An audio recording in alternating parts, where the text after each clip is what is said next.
আসসালামু আলাইকুম, আমি মোহাম্মদ তরিকুল ইসলাম আপনাদের জন্য নিয়ে এসেছি জ্যামিতির টেকনিক। আজকের ভিডিওর মাধ্যমে আপনারা শিখতে পারবেন জ্যামিতির কিছু সুন্দর টেকনিক। চলুন বন্ধুরা দেখি।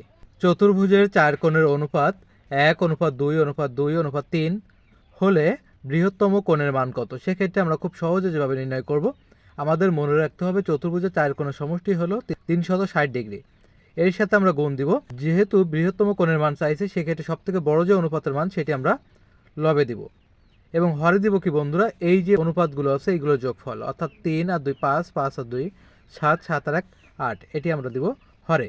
এখন 8 দ্বারা 360কে যদি আমরা কাটি তাহলে আসে হলো 45। 45 আর 3 যদি গুণ করি আসে 135 ডিগ্রি। এটি হলো এই প্রশ্নের সমাধান। কোণ এ সমান 50 ডিগ্রি, এর পূরক কোণ কত? আমাদের মনে রাখতে হবে পূরক কোণ বলতে বোঝায় পাশাপাশি দুইটি কোণের যোগফল যদি 90 ডিগ্রি হয় তাহলে একটিকে অপরটির পূরক কোণ বলা হয়। সেক্ষেত্রে আমরা 90 ডিগ্রি থেকে এই 50 ডিগ্রি বিয়োগ করব। তাহলে 90 ডিগ্রি থেকে 50 ডিগ্রি বিয়োগ করলে আসে হলো 40 ডিগ্রি। এটি হলো এই প্রশ্নের সমাধান। 28 ডিগ্রি কোণের সম্পূরক কোণ কত? আমাদের মনে রাখতে হবে পাশাপাশি দুইটি কোণের যোগফল যদি 180 ডিগ্রি হয় তাহলে একটিকে অপরটির সম্পূরক কোণ বলা হয়। সেক্ষেত্রে আমরা 180 থেকে মাইনাস করব হলো এই 28 ডিগ্রি।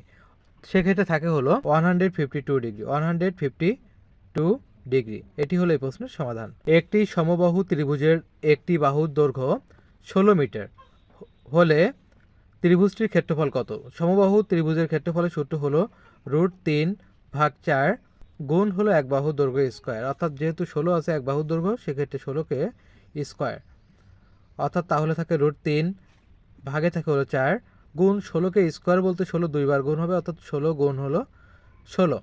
এই 4 দ্বারা যদি 16কে কাটি তাহলে থাকে 4 আর এই 16 গুণ করলে আসে 64। 64√3। এটি হলো এই প্রশ্নের সমাধান। বন্ধুরা এবারও অঙ্কটি সর্বশেষ অঙ্ক এবং খুবই গুরুত্বপূর্ণ একটি অঙ্ক। একটি সমকোণী ত্রিভুজের সূক্ষ্মকোণ দ্বয়ের অন্তর 6 ডিগ্রি হলে ক্ষুদ্রতম কোণের মান কত?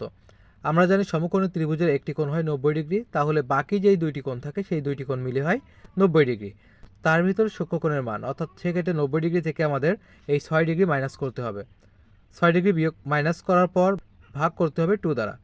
90 ডিগ্রি থেকে যদি 6 ডিগ্রি মাইনাস করি তাহলে থাকে হলো 84 ডিগ্রি। 84 ডিগ্রিকে আমরা 2 দ্বারা ভাগ করব। 2 দ্বারা যদি 84 ডিগ্রিকে ভাগ করি তাহলে আসে হলো 42 ডিগ্রি।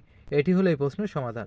বন্ধুরা যদি ভিডিওটি ভালো লাগে লাইক কমেন্ট শেয়ার করতে ভুলবেন না এবং যারা নতুন আছেন গণিতের এমন আরও টেকনিক পেতে আমাদের আইডিটি অবশ্যই ফলো দিয়ে রাখবেন।